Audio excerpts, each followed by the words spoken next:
Quand l'Arnhem s'est échoué sur l'île d'Ambre, je n'avais aucun espoir de revoir la mer du Nord. Ce bout de terre n'était pourtant pas si désert. On y trouvait des tortues, des crustacés et surtout ces énormes oiseaux que nous avions capturés. Mais je savais que la violence nous présenterait à la faucheuse avant la fin. Le choix de la route des Carcados, le récif manqué par la vigie, l'abandon du mousse lors du naufrage, chacune des décisions qui nous avaient entraînés ici venait maintenant nous hanter en huis clos. 2 millions de florins d'épices, de tissus et de diamants de la Compagnie des Indes gisaient au milieu de cet océan. Il ne restait plus parmi nous que la rancœur, les remords et la haine. Les 12 dodos que nous avions capturés avaient été rassemblés dans un enclos de fortune, bâti avec des restes échoués de l'épave. Chaque matin, un animal était plumé, vidé et préparé. Et chaque soir, autour du feu de camp, nous partagions les morceaux de cet oiseau de malheur. Un seul adulte peut suffire pour le dîner d'une douzaine de survivants, mais la chair du dodo est dure et fade comme une putain de Copenhague. De l'opinion générale, on ne peut en sauver que le solilès. Un morceau juste assez petit pour devenir le casus belli de notre guerre civile.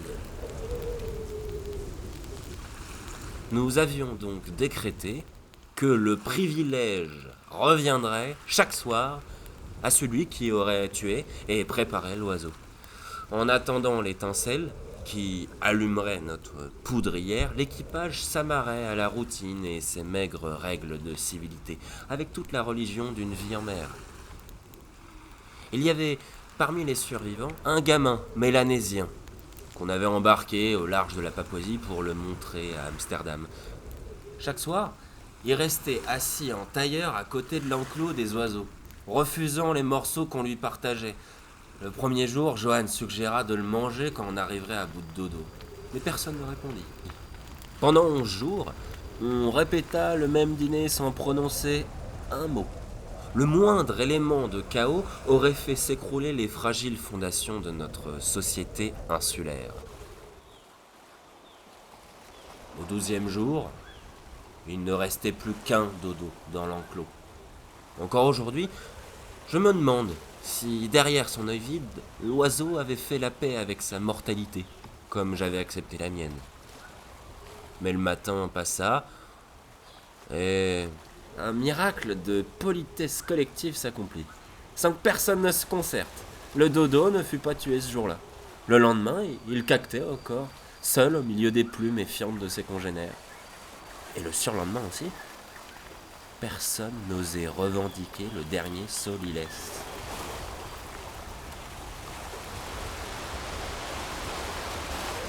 Quand la mousson fit s'effondrer notre toit, on utilisa des morceaux de l'enclos pour le renforcer, laissant le dernier dodo libre de s'en aller. Mais l'oiseau resta avec nous.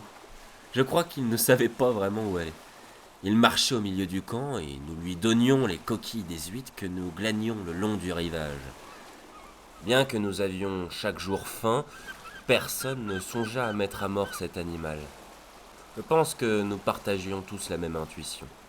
Tant que le dernier solilès ne serait pas revendiqué, alors une semblance de notre civilisation et de notre dignité humaine continuerait de se maintenir sur cette île sauvage.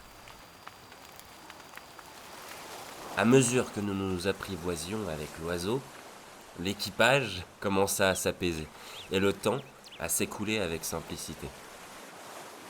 Au bout de 2 mois, notre navigateur aperçut à l'horizon les voiles d'un navire anglais dans notre direction. Une grande festivité s'organisa pour notre dernier repas avant d'être secourus.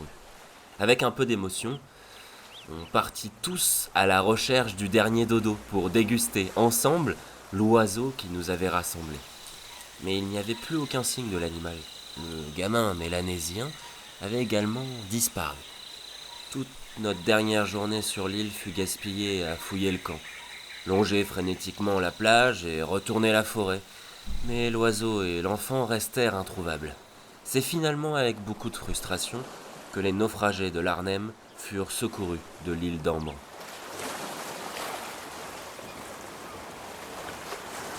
Pour la majorité de l'équipage, le gamin a mangé le dodo.